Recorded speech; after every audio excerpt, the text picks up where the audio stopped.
You're listening to That Home Loan Hub. I'm Zibuni Solimova, here to make home loans and property investing simple, smart, and stress-free. Let's get you closer to your property dreams. For those that followed our stories in the last month, we had a busy month. Boy, was it busy. Beginning of March, we went to Christchurch. Yes, to have that's right. Mike Pero conference. Ages ago. So that was cool. You threw was the awesome. big red ball around. Yeah, it landed on my head. And I nearly broke like the chandeliers. Yep, you Yeah. nearly broke the chandeliers. For those that want to see that picture, let me know. I'll send it to you. I thought I was going to win that competition, by the way. I thought you did. Did I? I don't know. Nobody told me. Nobody Did told it? you? No, Okay. I'll follow up. And then we came back home and we organized 2 seminars. We had one for our people that are looking to retire soon or, invest, reverse mortgages, etc. Yep. And then we had another one for our first-time buyers, which was absolutely roaring success. And, just yesterday I got asked by some people that attended those seminars, are you guys going to do another one? Yeah. You should do Yeah. another one. So that's kind of cool. I've had that feedback too in the messages that have come back. That's So really from cool. the retired, I got in touch with all the seniors. Yes. And they were, the feedback's been really good. All right, maybe we'll plan another one later this year. And then we took off and we went to Auckland Yep. for the conference, Financial Advice New That's Zealand right. conference. Hands. And that was fun. Right, let's It was- summarize it was- that one. That was different. I don't even know where to start. Okay. I know there's some crazy stuff. Well, Some what I crazy think stuff. is crazy. Well, you didn't come for after-hour drinks, so I don't know. I didn't. I was a very good boy. You're a very good boy. You behaved. But I guess the highlight for me was to see to see where the industry is going and how much AI is shaping Yeah. our industry. But at the same time, how much AI needs a human touch Yep. as well. So it's not like them versus us. It's not AI versus human. It's how can humans work together with AI to get better outcomes for their clients.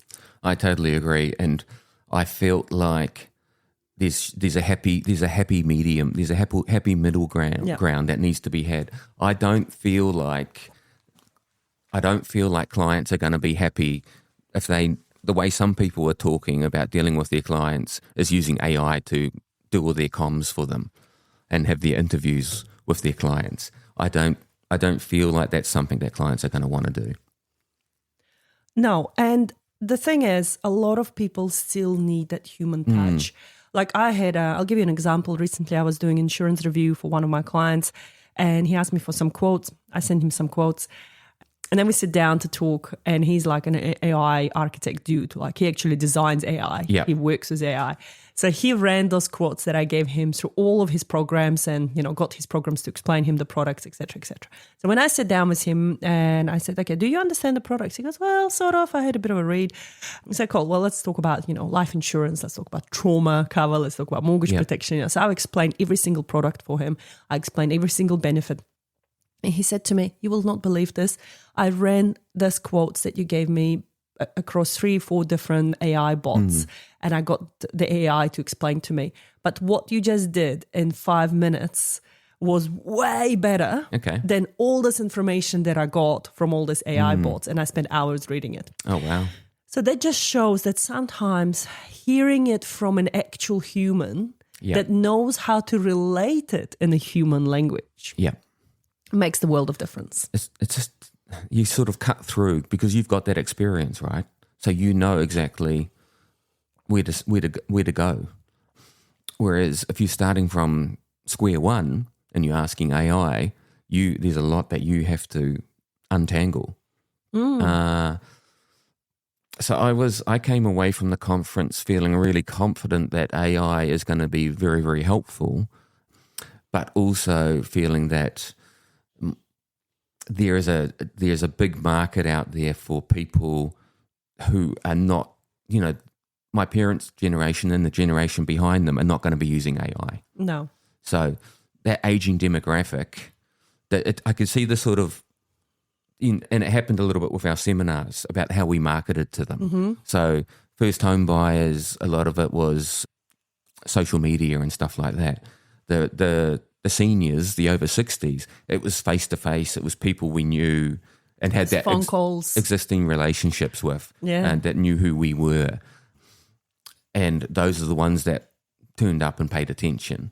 Whereas the younger crowd, the social media type thing is more of an option. Like I know we put a barcode on our poster for the seniors. I don't know if anybody scan the barcode, because I could just imagine my dad trying to use a barcode, So that was quite funny. But yeah, different markets, different ways to get to your clients. The other thing I liked from the conference was a presentation by Scott Fitzpatrick about, your goals. Where do you want to be? 90 days. Where do you want to be 1 year later, 5 year later, 10 year later? And that could be different for different families. Those goals. That guy's interesting, eh? Was that the Australian guy? Yeah. And we love Aussies. It was really cool. So I got a little diagram from him and he pointed it out, right, where we're actually sitting on family advice boards. Yeah. We are the board member of the families. Yeah.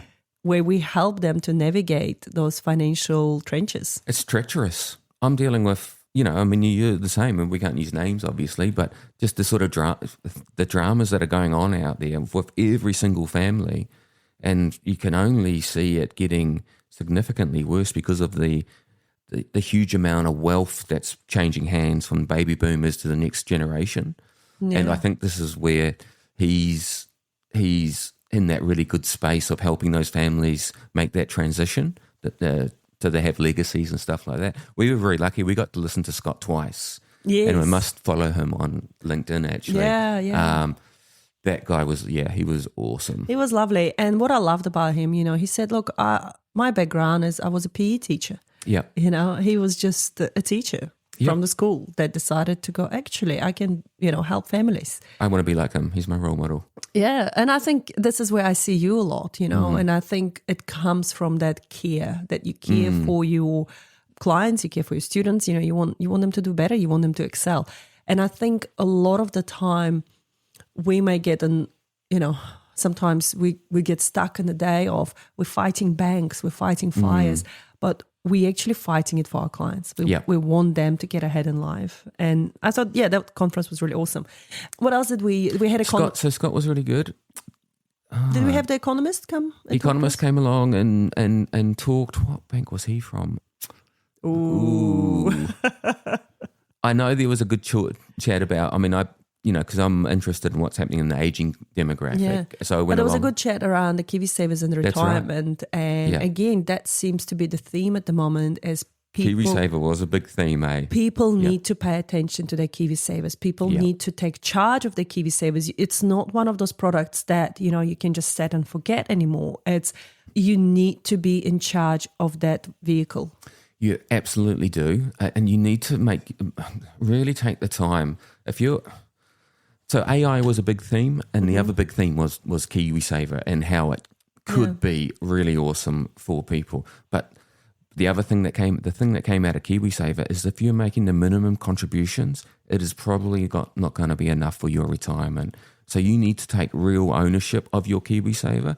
And if you're with a sort of decent KiwiSaver provider, and you'll be able to get an investment advisor to help you. So I'm thinking, you can talk to us.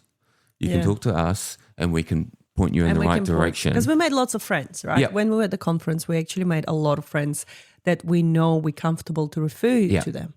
The other thing that came up again is the medical cost and how things are getting more and more expensive. And you've got to, again, watch out what sort of insurance do you have? What sort of providers are you using? When was the last time you reviewed your insurances? Because, again, the advisors can only do so much, but then the onus also falls on the client. You got to be in charge of those things. And right now, when the things are getting more expensive, a lot of people just want to cancel everything. But this is not the right approach.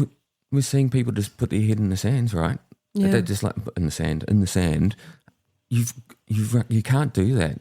You've got to be aware of what you have and what you don't have. We've got good people that you can talk to as well in the income and life insurance and health. So please do reach out for that as well. I'm going through that process as well myself. Yeah.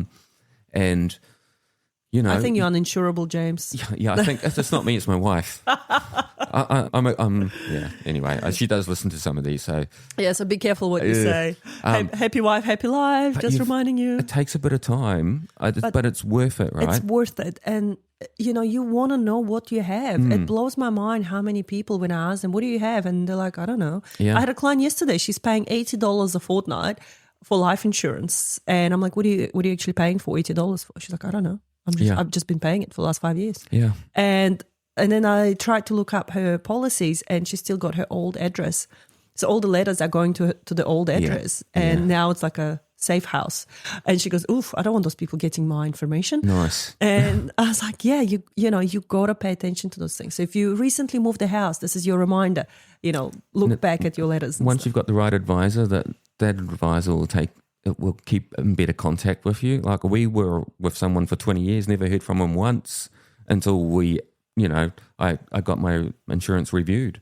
And then all of a sudden they were interested in me again, but only because I was leaving, his thing. So, if you get a good insurance advisor, it's not going to cost you anything either for them to review your situation. You might not need to change anything. Yeah. They might say, look, you're good. Or they might say you're overinsured. Yeah. So, and they might be able to save you some money, especially the people that we work with. So definitely look into, and we talked about stuff to do with wills and... Oh, yes, wills was another that one. That came up. Review of People just aren't doing wills, older people, or even younger people our age. You've got a family, you've got to have a will. But also enduring power of attorney, those things. So we will be looking to put up a webinar version of what we did at our seminar. So if you are keen, drop us a line, get on a mailing list so you are aware of those events, because what we're trying to do is just elevate that knowledge, the financial literacy that every New Zealander needs, because we will be better off if all of us know what we're doing instead of just asking an advice from Uncle Joe at the barbecue. Yeah.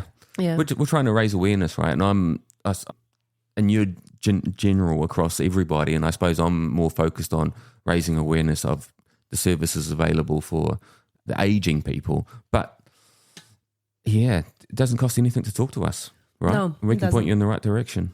It doesn't. So absolutely good times. Thank you, James. I think that conference will still linger on in our minds a little bit longer about what we've learned and how do we see things implementing in our businesses. Absolutely. Beautiful. Thank you for coming. No worries. See ya. And that's a wrap on That Home Loan Hub. Don't forget to hit subscribe and join me next time for more property tips and tricks. Your next smart move starts here.